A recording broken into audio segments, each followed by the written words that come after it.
चंद्र ने कहा, गुरुवर मुझे कुछ दिन का समय दीजिए। तो विश्वामित्र ने कहा, मैंने आपको 1 महीने का समय देता हूँ, 30 दिन देता हूँ। पर पीछे अपना सेवक भेज दिया कि मेरा सेवक ले जाओ साथ में, जब दक्षिणा हो जाएगी तो इसको थमा देना, इसको पकड़ा देना, ये ले आएगा दक्षिणा। वो चेला भी ऐसा भेज दिया। विश्वामित्र ने कोई ऐसी भगवान की तरफा परीक्षा लगी हो, वो चेला आख्या भी मैं तत्ते पानी ना नहाना, ठंडे ने मैं नहीं नहाई सकता, गर्म करो पानी। ये रोटी गिजी है, कच्ची है, मैं पत नहीं खाना, फुलके खाने, ये फुलके बनने मैं पत खाना। आधा दिन तो अपनी सेवा च लो आंदा, ते फिर मेहनत मजदूरी करने दोनों पति पत्नी जंदे। 20-25 दिन मेहनत की और 20-25 दिन के बाद जो तन बनया एक पोटली च पाया, ते हरिश्चंद्र ने आख्या, तारामती की देवी मेहनत मजदूरी इस इलाके च घट है, तो इतने दिन वे अर्थ चले गए, इतनी छोटी सी पोटली धन इकट्ठा हुआ, हम कहीं बड़े नगर में जा करके मजदूरी करते हैं, क्योंकि नगरों में मजदूरी अच्छी मिलती है। एक नौका में बैठकर नगर की ओर चलने लगे, किंतु नौका ही नदी में डूब गई, और जो पोटली थोड़ी बहुत कमाई थी धन की वो भी बह गई, और बड़ी मुश्किल से अपनी और उस विश्वामित्र के सेवक की जान बचाई, अपने परिवार को बड़ी मुश्किल से बचाया। और आज 29 दिन बीत गए थे। आज की रात तीनों लोग भूखे रहे, पर विश्वामित्र के सेवक ने कहा, मैं भूखा नहीं रह सकता, मेरे लिए भोजन का प्रबंध करो। इन्होंने रात्रि को भी मजदूरी करके भोजन का प्रबंध करके विश्वामित्र के सेवक को भोजन किया, दी दिया, और स्वयं दोनों और अपने बच्चे को भूखा रखा। बिना बिस्तर के, बिना छत के, कोई छांव नहीं थी, कोई मकान नहीं था, बड़े भारी सर्दियों के दिन थे, पूरी रात्रि सर्दी में बिताई। 30वां दिन था तो विश्वामित्र स्वयं आ गए। कहते हैं, राजन आपकी दक्षिणा नहीं आई।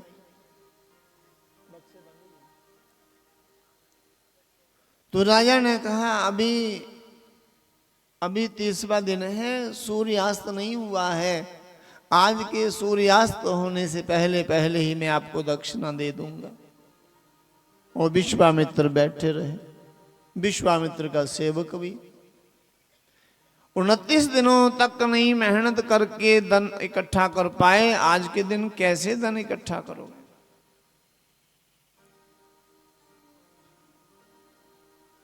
सुबह हुई, दोपहर होने लगी, तब राजा ने विवश हो करके अपनी रानी की बोली लगा दी। अपनी रानी को बेचने का निर्णय कर लिया। रानी ने कहा, ऋषि विश्वामित्र की दक्षिणा देने के लिए आप मुझे बेच डालो, हो सकता मेरे बदले आपको 11,000 स्वर्ण मुद्राएं मिल जाएं, मैं बिक जाऊंगी, आप बाद में कमा लेना, और जब 11,000 मुद्राएं हो जाएंगी तो मुझे फिर वापस आप खरीद लेना। राजा ने कहा, ये बात तो सही है। अपनी रानी तारामती की शैब्या, जिनका नाम था, 2 नाम थे इनके, तारामती की बोली लगा दी, कोई है कोई साहूकार जो मेरी पत्नी को खरीद सकता हो? तो एक बड़ा सेठ आया, कहने लगा, हाँ मैं खरीद सकता हूं, मेरी सेठानी को सेवक चाहिए, तो मेरी सेठानी की सेवकाई करेगी? तारामती ने कहा, हाँ करूंगी। ये नहीं कहा कि मैं महारानी हूं। हरिश्चंद्र ने भी ये नहीं कहा कि मैं राजा हूं। सेठ ने कहा 5,000 स्वर्ण मुद्राएं दूंगा। हरिश्चंद्र ने कहा ठीक है, और उस बड़े बाजार में अपनी रानी को बेच दिया। रानी को बेच दिया। राजा बिलख पड़े कि आज मेरे से क्या हो गया, हे विधाता। इधर रानी जब गई सेठ के साथ तो रानी भी बिलखने लगी, और पुत्र रोहिताश भी रोने लगा जोर जोर से। आगे चलते हुए रानी ने पीछे मुड़ के देखा तो राजा रोते रोते बैठ चुके थे, उनसे खड़े होना भी कठिन हो गया। तब महारानी तारामती ने कहा सेठ जी से, सेठ जी मैं एक पत्नी होने के नाते एक पुत्र की मां भी हूं। मैं पति के बिना तो चलो रह लूंगी, किंतु पुत्र के बिना मैं कैसे रहूंगी। एक मां अपने बच्चे के बिना नहीं रह सकती, और बच्चा भी अभी छोटा है, उसने भी मेरे बिना एक दिन भी नहीं बिताया। यदि कृपा करके आप मेरे पुत्र को भी खरीद लें तो हम दोनों मां पुत्र इकट्ठे रहेंगे, तो आपके घर की पूरी सही सलामत सेवा करेंगे, सेवकाई करेंगे। सेठ ने बात मान ली। सेठ ने कहा ठीक है, पर उस बालक का मैं 2,000 स्वर्ण मुद्राएं ही दूंगा। 2,000 स्वर्ण मुद्राएं दे करके अब 7,000 स्वर्ण मुद्राएं हो गई। राजा हरिश्चंद्र के पास पर बिलख पड़े। आज पुत्र और पत्नी दोनों चले गए। राजा एकदम अकेले पड़ गए, और हरिश्चंद्र से विश्वामित्र कहते रोना धोना बंद कर, पहले दक्षिणा ला। तो विवश होकर के राजा ने अपने आप को बेचने का निर्णय ले लिया कि कोई सेठ, है कोई साहूकार जो मुझे खरीद सकता हो। तो एक चांडाल आया, कहता हाँ मैं खरीद सकता हूं, पर मैं 4,000 स्वर्ण मुद्राएं दूंगा। राजा ने कहा मुझे इतनी ही चाहिए। अब 11,000 स्वर्ण मुद्राएं पूरी हो गई। विश्वामित्र को दक्षिणा दे करके चरणों में प्रणाम किया। विश्वामित्र दक्षिणा लेके चले आया, और राजा हरिश्चंद्र को चांडाल ने कहा तुम्हें शमशान घाट पर सेवकाई करनी होगी। जो लोग मुर्दा लेके आए उनके मुर्दे को जलाना होगा, चिता आपको बनानी होगी। मुर्दे वालों से 2 गज कपड़ा और 1 स्वर्ण मुद्रा लेनी होगी, और जितने मुर्दे आए शाम तक उतनी स्वर्ण मुद्राएं मुझे शाम तक मिलनी चाहिए।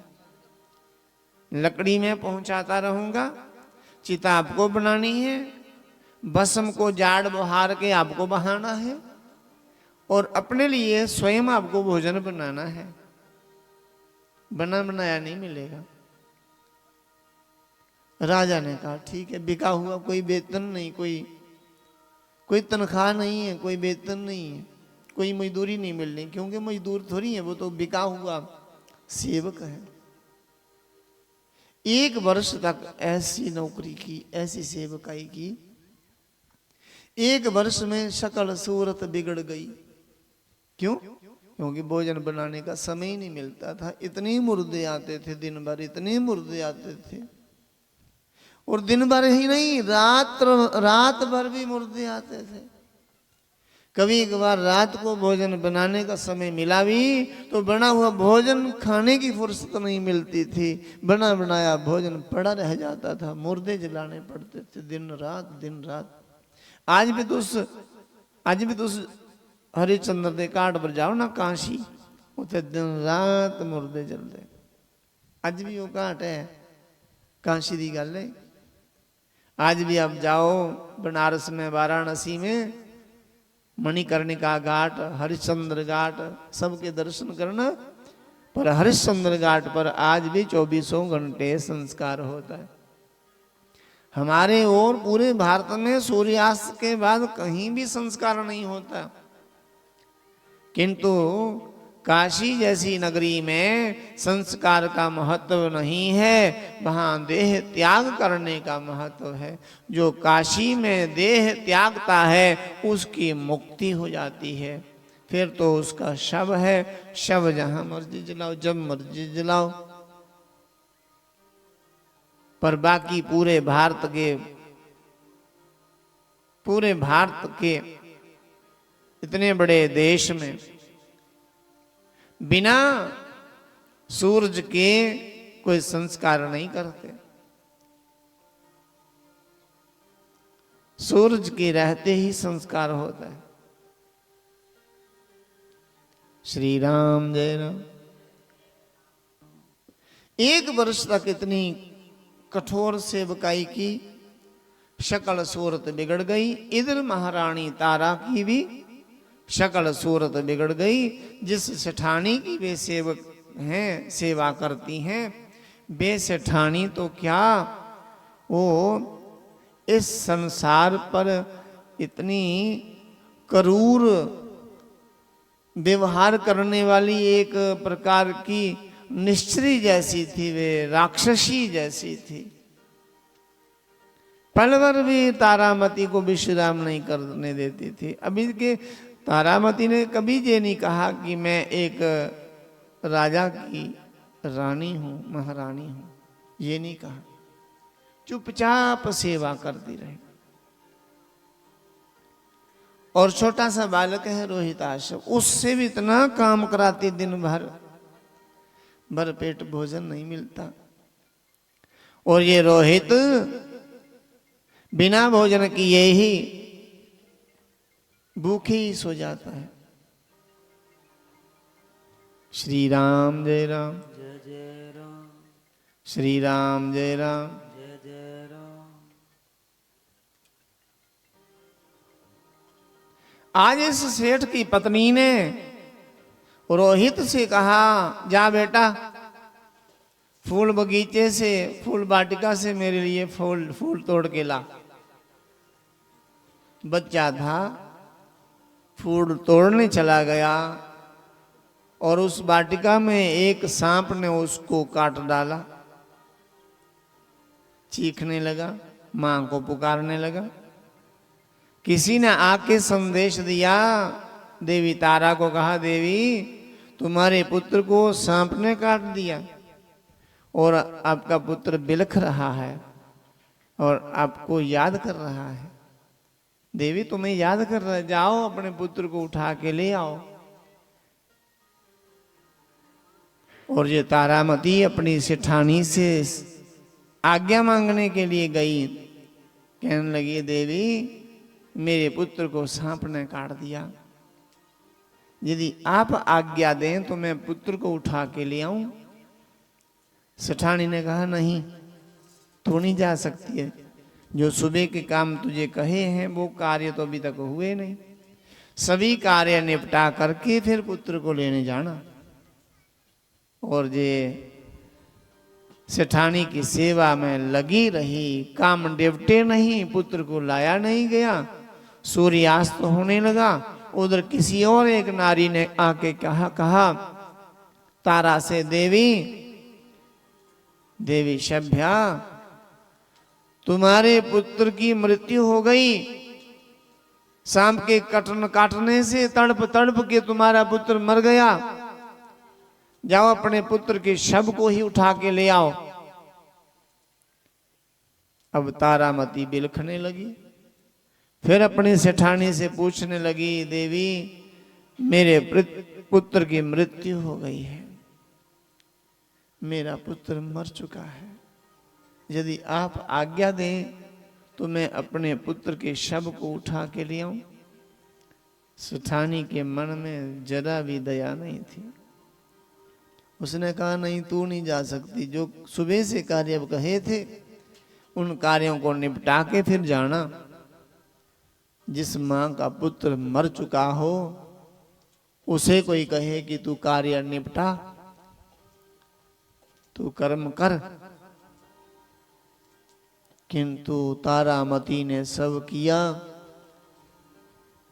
आगे तो जल्दी ही मुक्त हो जाती थी कार्य करके। किंतु आज आधी रात बीत गई, सेठानी भी नहीं सोई, नहीं सोई और ना सोने दिया। आधी रात तक जगी रही, ये कार्य कर, ये कार्य कर। पता भी है कि इसका बेटा खत्म हो चुका है, फिर भी उसको परेशान करती रही। अर्धरात्रि को जब वो सेठानी सो गई, तब तारामती ने मन में विचार किया कि मुझे तो अभी जाना होगा, पुत्र के शव को उठा के लाना होगा। किंतु काली अंधेरी रात है, हाथ में कोई टॉर्च नहीं थी उस समय। जो सेवक बिके हुए लोग हों, उनके पास अपना कुछ भी नहीं होता। बिना टॉर्च के अंधेरे में कैसे ढूंढना।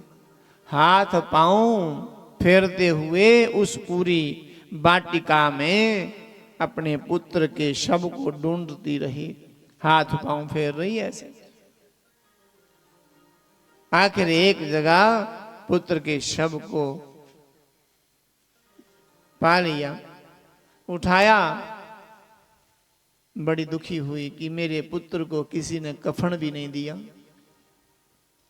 जैसे गिरा था, जैसे पड़ा था, वैसे ही पड़ा रह गया। बिलखने लगी है, विधाता जगत में गरीब कोई ना हो, संसार में गरीब कोई ना हो। गरीबों के लिए ये दुनिया कफन भी नहीं देती। कफन भी बड़े बड़े लोगों के लिए होते हैं।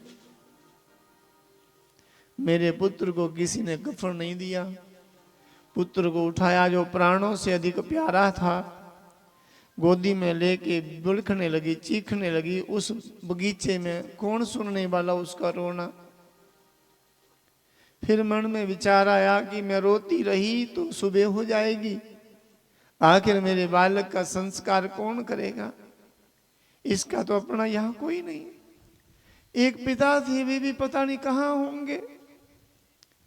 इसका कोई भाई बंधु ताऊ चाचा कोई नहीं है। मैं किसको कहूं, इसका संस्कार तो मुझे ही करना होगा।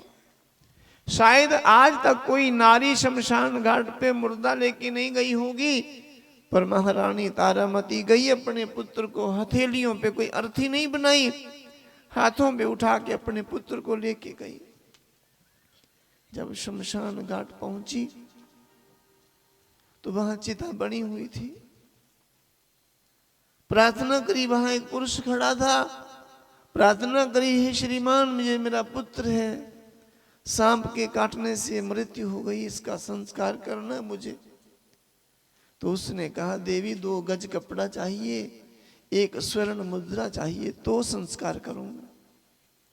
कहने लगी, मैं तो बिकी हुई हूं, सेवक हूं किसी की। तो पुरुष ने भी कहा कि मैं भी सेवक हूं, मैं भी बिका हुआ हूं। दोनों आपस में आज मिलने लगे। 1 वर्ष के बाद दोनों मिले हैं, तारामती और हरिश्चंद्र। वो पुरुष कोई और नहीं था, हरिश्चंद्र ही थे। पर पहचान नहीं सके कि ये मेरी पत्नी होगी, ना ही तारा ने पहचाना कि यही राजा होंगे। तारा ने कहा, मेरे पास ना 2 गज कपड़ा है, ना मेरे पास स्वर्ण मुद्रा है। गरीबों के लिए भी तो कुछ विकल्प होता होगा आपके पास। गरीबों को कैसे जलाते होंगे आप। तो हरिश्चंद्र ने कहा, ये तो मेरे स्वामी ही जान सकते हैं, मैं तो सेवक हूं, मुझे जितनी आज्ञा है उतना ही कर सकता हूं। मेरे पास भी 2 गज कपड़ा नहीं, ना मेरे पास स्वर्ण मुद्रा। इधर तारामती रोने लगी, उधर हरिश्चंद्र को भी रोना आ गया कि गरीब है ये, कोई पता नहीं कौन होगी, कौन होगी ये, विपत्ति की मारी पता नहीं कौन है। और मैं भी जलाऊं तो जलाऊं कैसे इसके पुत्र को। महारानी तारा ने जबरदस्ती करना चाहा कि जबरन में संस्कार कर लूंगी। चिता तो बनी हुई, किंतु धक्के मार के राजा हरिश्चंद्र ने तारामती को बाहर निकाल दिया शमशान भूमि से, और पुत्र को छीन कर उठा करके ऐसे पटक दिया जैसे कोई पशु पक्षी का शरीर हो। जैसे हम पशु पक्षियों को फेंकते हैं। तब तारा को बड़ा बुरा लगा। भले ही पुत्र के प्राण नहीं है, फिर भी उसके शरीर को फेंकना रानी से देखा नहीं गया कि मेरे पुत्र के शव को फेंक दिया इसने। तब तारा ने अपने पुत्र को गोदी में लेके विलाप किया, कहा बेटा तू बहुत बड़े राजा का पुत्र था, किंतु तेरे लिए शमशान में भी जगह नहीं मिली। तेरे पिता बड़े सत्यवादी थे, सत्यवादी राजा हरिश्चंद्र का पुत्र। मुझे लगता है तेरे शव को कौवे, चील, पशु पक्षी नोच नोच के खाएंगे। तेरे लिए शमशान में भी जगह नहीं मिली। जब राजा हरिश्चंद्र ने नाम सुना तो दौड़ करके गया, क्या ये बालक रोहित है? कहने लगी हाँ। तो तुम ही तारा हो? कहनी हाँ। तो आप? हरिश्चंद्र ने कहा मैं ही अभागा राजा हरिश्चंद्र हूं। क्या हुआ मेरे पुत्र को? रानी ने कहा सांप ने काट दिया। अब राजा को मूर्छा आ गई। जो प्राणों से प्यारा था पुत्र, उसके वियोग में अब कमर टूट गई, राजा मूर्छित हो गए। रानी ने देखा कि राजा मूर्छित हैं, मैं संस्कार कर लूंगी, एक बार अग्नि प्रचंड हो जाए फिर देखा जाएगा, फिर चाहे होश आए ना आए। महारानी ने जबरन संस्कार करने के लिए चिता के ऊपर रोहित को रख दिया और अग्नि उठा ली कि आज मैं ही दाह लगाऊंगी इसको। इतने में राजा को होश आ गई और राजा ने रानी पर तलवार का प्रहार कर दिया, खड्ग का प्रहार कर दिया। और उसी बीचों बीच भगवान नारायण प्रकट हो गए। भगवान ने हाथ थाम लिया राजा का, कहा बस बस राजा बस, हद हो गई। मैंने कठोर परीक्षा ली है, आपकी परीक्षा मैंने ही ली है। हे राजन,